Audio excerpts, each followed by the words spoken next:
Hello, I am Deepak. Welcome back to another new video of our class and Facebook page Asibar Coaching Center. তো এই মুহূর্তে সবচেয়ে বেশি আলোচিত যে বিষয়টা সেটা নিয়ে আজকের ভিডিওটা। কি আলোচনার বিষয়? ওয়েস্ট বেঙ্গল পুলিশের যে এসআই পদের যে প্রিলিমিনারি পরীক্ষা হলো সেটার কাট অফ বা সেভ স্কোর কত হতে পারে সেটা নিয়ে আজকের আলোচনা।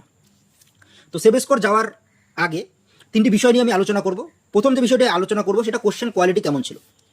তো আমার কোশ্চেন অ্যানালাইসিস করার পরে যেটা মনে হয়েছে কোশ্চেন যথেষ্ট মডারেট হয়েছে এবং কোশ্চেন ভালো স্ট্যান্ডার্ডের কোশ্চেন হয়েছে, এরকম কোশ্চেন হওয়া উচিত। কারণ কিছু কিছু জায়গায় কনফিউশন তৈরি করার মতো জায়গা রয়েছে, যেমন ধরুন কোন সাংবিধানিক পদের ইমপিচমেন্ট হয় না, তারপরে ধরুন যে একটা রিজনিং রয়েছে সেফ সিকিউর হলে প্রোটেক্ট সমান সমান কী হবে, এই যে কনফিউশনের জায়গাটা রয়েছে। তারপরে সায়েন্সের যে কোশ্চেনগুলো ছিল, সায়েন্সের কোশ্চেনগুলো যথেষ্ট ভালো পরিমাণে ভালো কোয়ালিটির কোশ্চেন ছিল। উইদাউট সায়েন্স পড়া শুধুমাত্র ওয়ান লাইনের পড়ে গিয়ে কেউ এই ধরনের কোশ্চেন কিন্তু সহজে অ্যান্সার করতে পারবে না। ফলে কোশ্চেন যথেষ্ট ভালো কোয়ালিটির হয়েছে, যথেষ্ট স্ট্যান্ডার্ড কোয়ালিটির হয়েছে। দ্বিতীয় যে আলোচনার বিষয় সেটা ক্যান্ডিডেট সংখ্যা কতটা।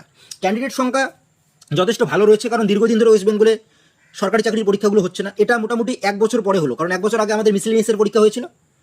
আমি বলছি কম্পিটিটিভ এক্সামের কথা, টিচিং এক্সাম হয়েছে সেটা আলাদা বিষয়। কম্পিটিটিভের কথা আমি বলছি যে 1 বছর পরে মোটামুটি কম্পিটিটিভ একটা এক্সাম হলো, একটা বড় এক্সাম হলো।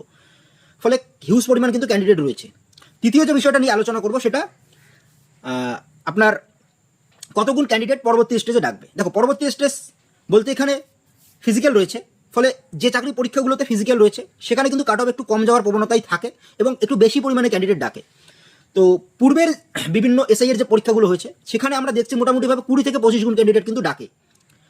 তো 20 গুণ ক্যান্ডিডেট বা ধরলাম যদি 15 গুণ ক্যান্ডিডেট ডাকে, সেই হিসেবেই 15 থেকে 20 গুণ ক্যান্ডিডেট ডাকে, সেই হিসেবে আমরা একটা আলোচনা করছি। ফলে সেই হিসেবে আমরা আমাদের সেভ স্কোর, আমি বলছি এটাকে কাট অফ বলে কেউ ভুল করবে না, সেভ স্কোর আমরা আলোচনা করছি।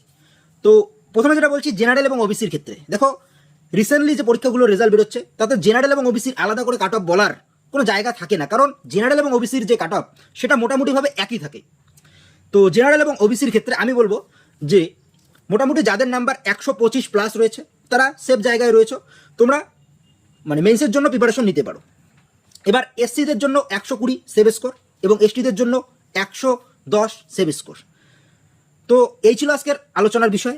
যদি ভিডিওটি ভালো লাগে তাহলে ভিডিওটিতে একটি লাইক দিয়ে বন্ধুদের সঙ্গে শেয়ার করে দিও, আর চ্যানেলে যদি নতুন হয়ে থাকো চ্যানেলটিকে সাবস্ক্রাইব করে দিও, পেজে নতুন হয়ে থাকলে পেজটিকে ফলো করে দিও। ধন্যবাদ।